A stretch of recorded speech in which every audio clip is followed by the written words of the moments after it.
Hey everyone, this is Chris here with Daily Motor, and today we've got the infotainment tour and demo on the 2022 Toyota Tundra and its 14-inch touchscreen infotainment system, as well as a brief look at this 12.3-inch digital gauge cluster. Before we get started with all the tech in this truck though, let's hop out and take a walk around it.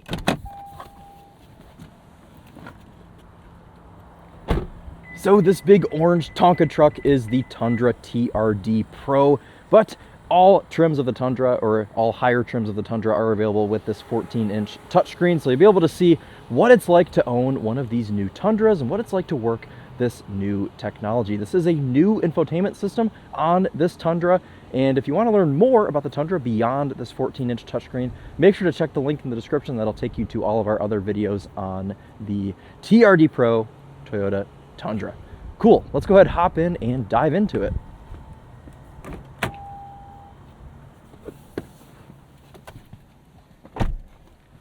A pretty big departure from what we're used to seeing on Toyota trucks and Toyotas in general. Usually Toyotas are pretty far behind when it comes to technology. They always like to play it safe and keep things reliable for the long run. So when Toyota came out with this and kind of jumped ahead and really brought out something that looks very new and fresh, we were all a little bit surprised, but also worried because we never expect this level of tech in a Toyota, but it does work pretty well. So we'll go ahead and go through some of this. Before we get to the screen, we'll take a look here at the cluster.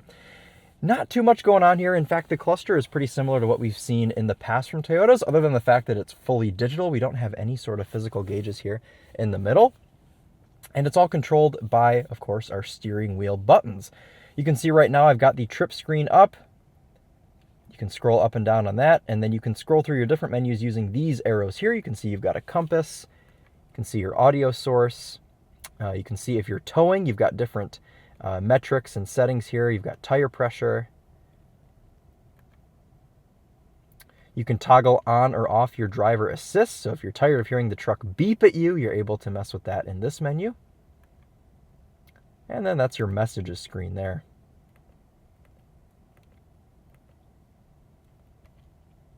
I like how they put the leaf here. Of course, this truck is a hybrid, so we do have our little gauge here. The reason the fuel economy is so poor is we've been towing with the truck this week. In the middle, we have a big rev counter, and in the middle, we have a speedometer. We've also got our turbo gauge there and our hybrid gauge here on the right with our battery level there.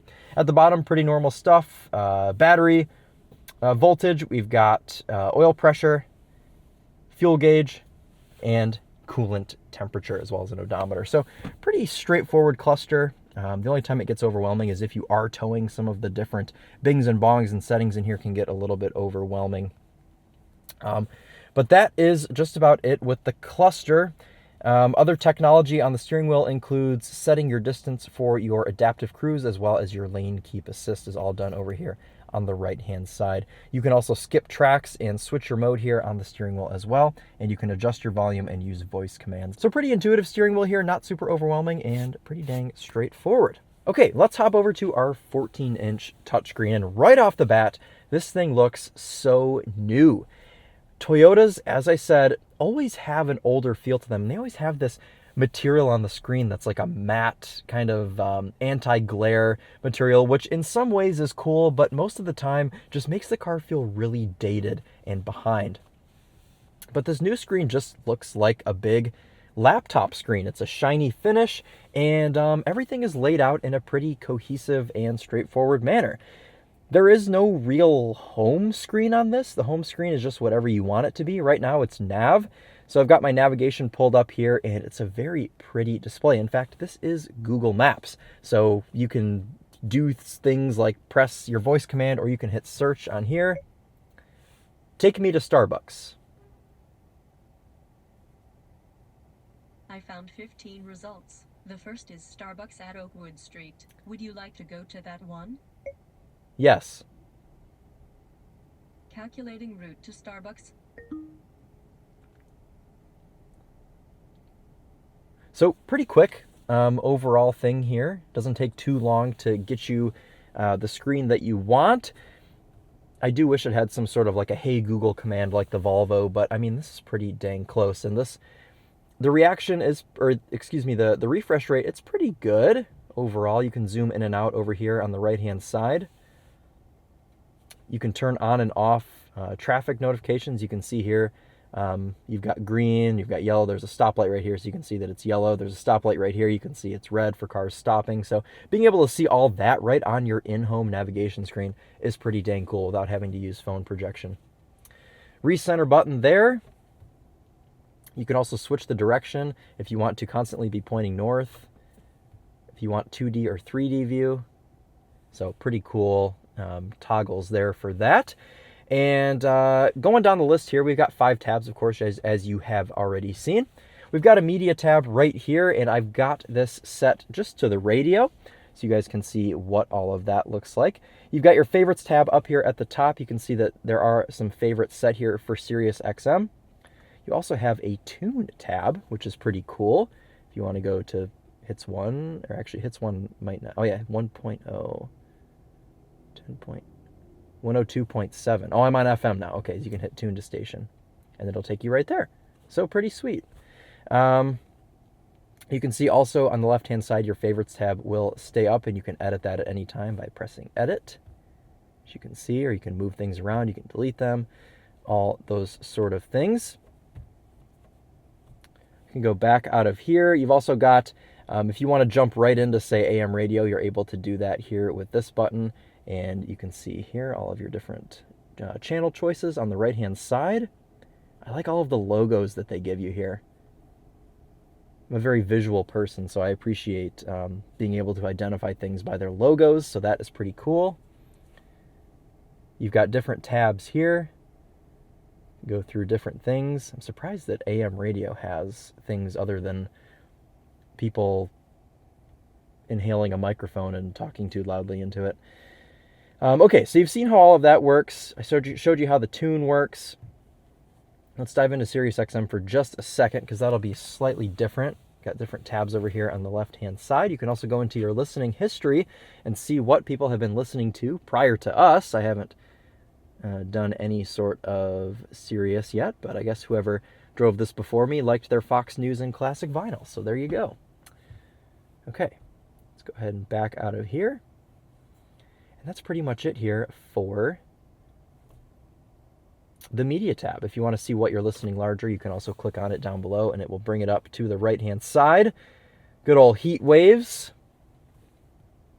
And you can skip through them here with this. You've got a pause and a back button. That's unique to Sirius because that's the only place you can do that. Oh, TikTok radio. Great.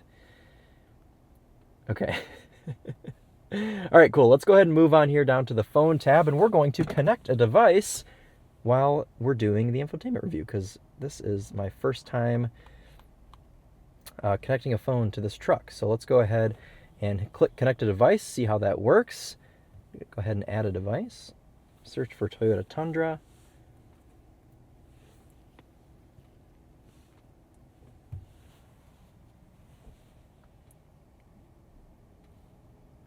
See how long this takes to pair. All right, and this will give us wireless CarPlay. Oh no, I don't want to do that. Don't need the Toyota app. Cool, so my phone is now connected. Good stuff. Now if we go back to the phone tab, you can see I've got all of my different settings over here, which I won't click on because I don't want to show any of my contacts or anything, but you have your favorites, contacts, recents. You can use a keypad in here to call somebody. Back button up there on the left, and you can also go in and send a text message. And if you want to switch devices, you click devices, manage devices, and that will take you to switch devices. What's kind of cool about this is no matter what screen you're in, you can see this little search icon stays up, and you can use that to navigate to different parts in the infotainment system, so that's pretty neat. All right, you can see I toggled on Apple CarPlay there. Just have to allow that on my phone. Huge display here for Apple CarPlay, and excuse the truck, it just fired up. But big screen here for CarPlay, and we will look at that actually in just a second, but I want to continue diving through our just regular Toyota infotainment. You can see when you do activate CarPlay, it does add it on the left-hand side, kind of scrunches the rest of the icons down. Okay, let's take a look at the vehicle tab, which really doesn't give you too much info. It's kind of disappointing that since this truck is a hybrid, we don't get any sort of hybrid display up here on the screen. All you really get is your average speed, trip range, trip duration, and you can reset the data down here by clicking clear data. You can also go into your history and see what sort of MPGs you've been getting. You can see it's gotten slowly worse as the truck has been driven, but that's because, as I said, we've been doing some towing this week, so that's why that's been doing what it's been doing. You can click back on the vehicle screen and also see if you have any alerts, and you can see that we don't have any at this time. Finally, to finish off on the left-hand side, tabs is our settings tab. You can see a lot of this is based around having an account almost on this screen. So right now we're in the guest account. This is a press vehicle, so it goes around to a bunch of different people, stays on this guest profile. You can see that's over here. You can also add people if you'd like to.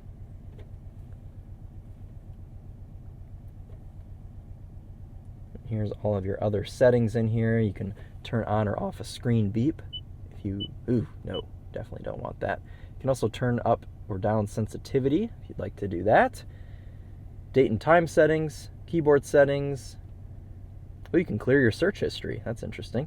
Language settings in there. You can see notification settings.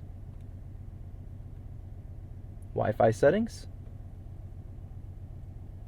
Display settings for your screen and your camera.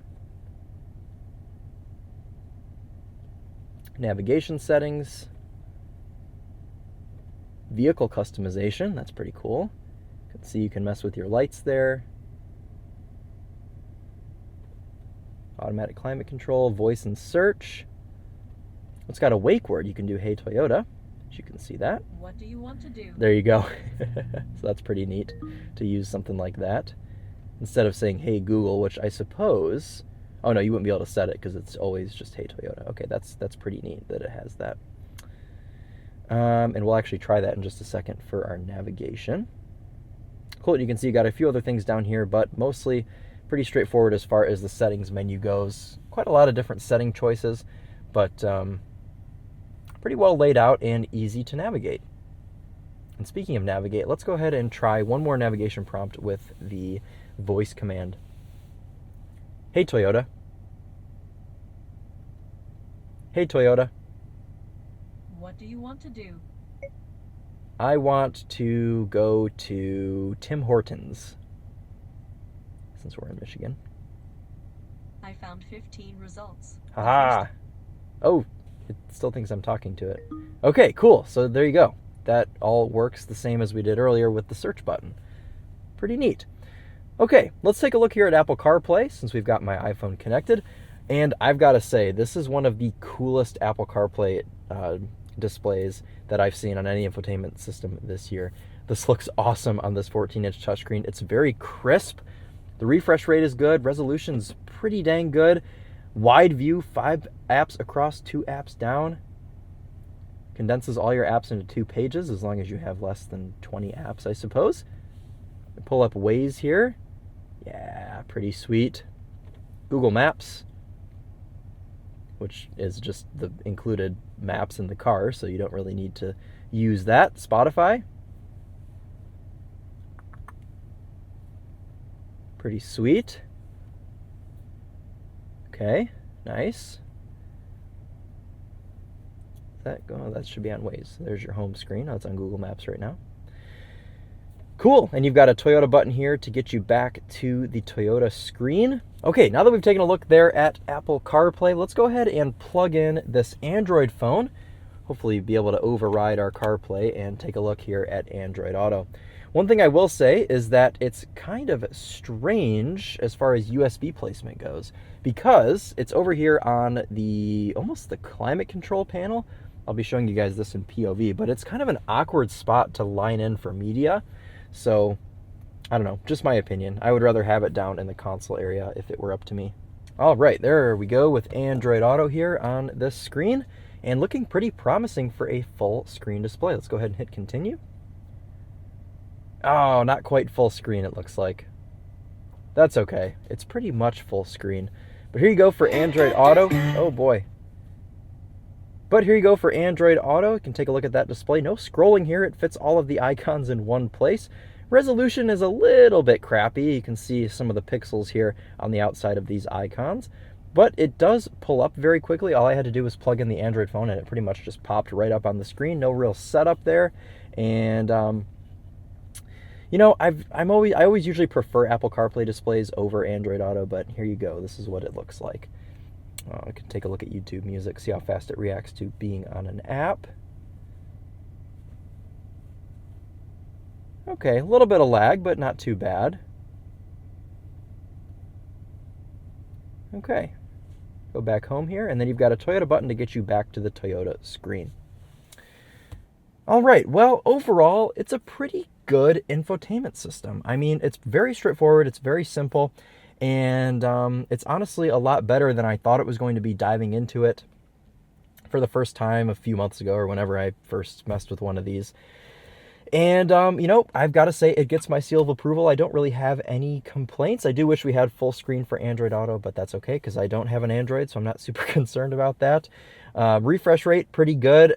I do wish we had some more in-depth displays for our vehicle info. That would be cool to see some of the hybrid systems and their status and whatnot. Cluster works pretty well. Overall, a pretty good experience here for the Toyota Tundra and its 14-inch infotainment display. All right, guys, well, that's going to go ahead and wrap it up for us. If you want to learn more about the Tundra, like I said, make sure to check the link in the description to get to our other videos. Well, that'll wrap it up for today. Thank you all so much for watching. This has been Chris here with Daily Motor, and as always, drive on.